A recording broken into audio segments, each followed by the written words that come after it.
for that welcome and that bio read. I honestly didn't know all those things were going to be said, and I appreciate it so much.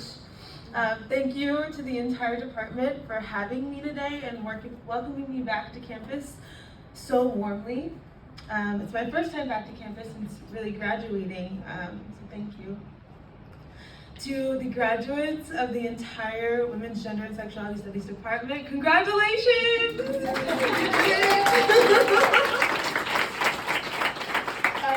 Y'all don't really know me yet, but I'm so proud of you, and I know how hard it was to get here, so congratulations. As Professor Diedrich mentioned, I graduated in 2016.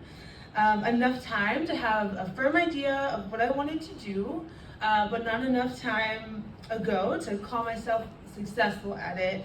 Enough time to have moved out of my parents' house and moved to a brand new city in the DMV and the DC area, but not enough time to accomplish really adult tasks like buying a house or a car. The truth is, if Yelp were to give me a review for adulting at the age of 28, I'd probably get like somewhere between 2.5 to 3 stars at this point. My path to your seats 6 years ago was written in pencil. It was erased and rewritten again and again.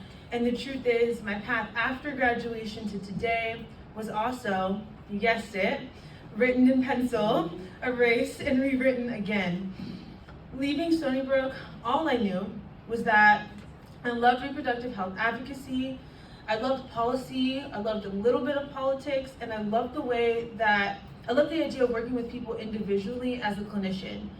I just didn't know how they would connect. I just felt deeply that at some point they would. Today, I want to encourage you to do only what aligns with your gifts and tell you a little bit how my own journey to doing so led me to spaces and opportunities uniquely meant for me, with the hope that doing so will encourage you to do the same. I found the WIGS department back in 6 years ago. It was WAG, now it's WIGS, thank you. By mistake.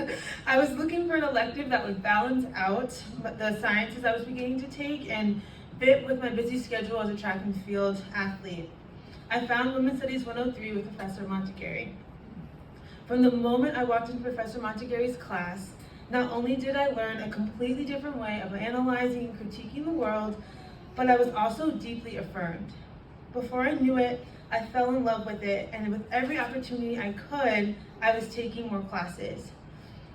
In many ways, the ease that I felt in these classes, notice I said the ease, not the easiness, because I know what y'all just did was not easy, in comparison to the health science courses, confused me and kind of tripped me up because I was excelling in something completely different than what I came to Stony Brook to do. I came to school to be a doctor, specifically a pediatrician. That's what my grandma told me I was gonna do, that's what I was gonna do, and that's what she signed up for. But it never actually clicked. I spent freshman and sophomore year trying to mold myself to excel in calculus, bio, statistics. My GPA spelled out a growing misalignment that I refused to admit.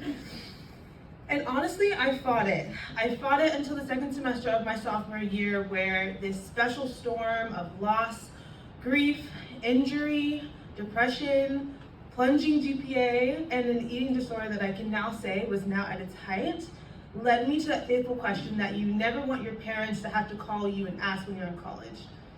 Do you need to come home?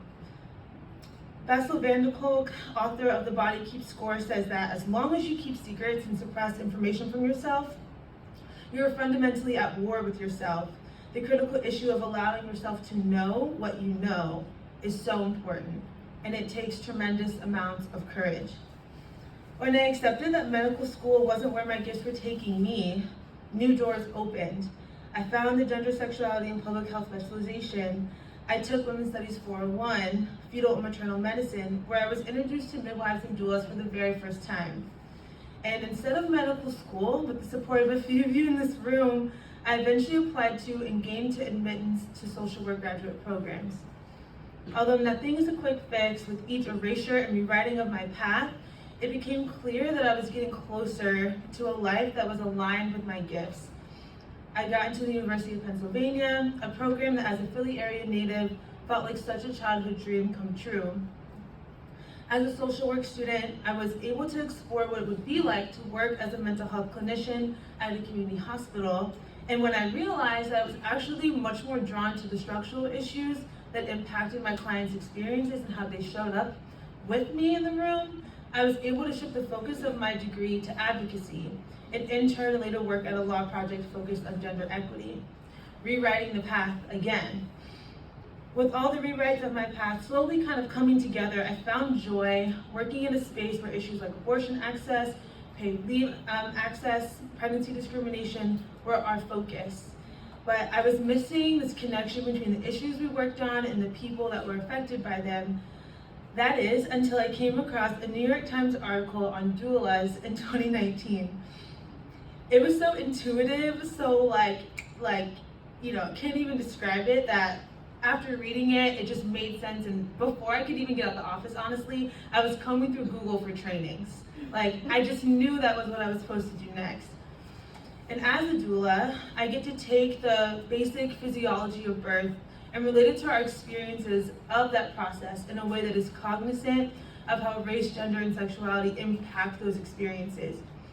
All things that when I entered Stony in 2012, I thought I had to do as a doctor. Turned out that my higher power had other ideas for how I would use my gifts.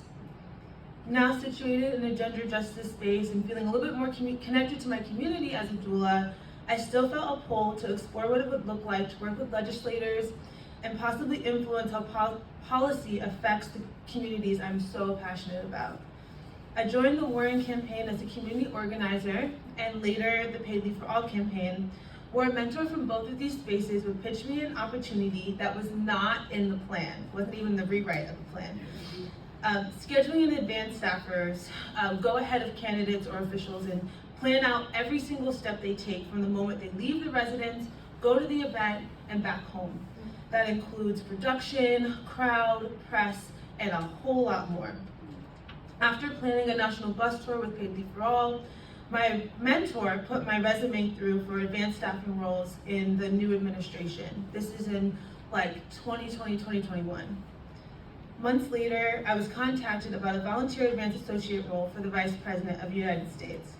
Like I said, it was not in the plan, not even in the rewrite.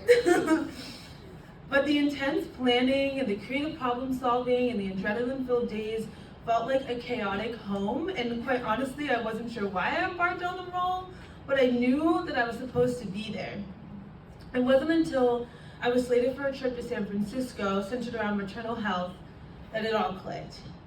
Assigned to the trip randomly, I was the only Black woman on site, and advancing the trip meant figuring out a way to create a logistically sound event that also met the needs of our team and, most importantly, honored the work of the Black birth workers that hosted us. It meant working through conflicts with the understanding of both point of views and using my own experience as an advancer and as a Black birth worker to facilitate an event true to the issue at hand. If someone would have told me that the place I would combine my experience with gender justice advocacy, policy, and doula work would be while doing advance for the VP, I would have laughed them down the street and around the corner, period. But it showed me that when you do things that feel good and that are aligned with your purpose, no matter how much they make sense, the possibilities are endless. When I was preparing for today, I came across this quote from Kerry Washington that says, "You and you alone are the only person who can live the life that can write the story that you were meant to tell." I just want to take it a little bit further for the purpose of today and say that you and you alone are the only person with your gifts meant to take up the spaces in the way that you were meant to take them up. And if you remember anything from my time in front of you today, please remember this. Only do what aligns with your gifts. Never be afraid to write your paths in pencil, erase them, and rewrite them. And refuse to explain it to anyone who just can't get the vision. Congratulations to the Women's Gender and Sexuality Studies Department of 2022. May your path forward fulfill your wildest dreams and a whole lot more. Thank you.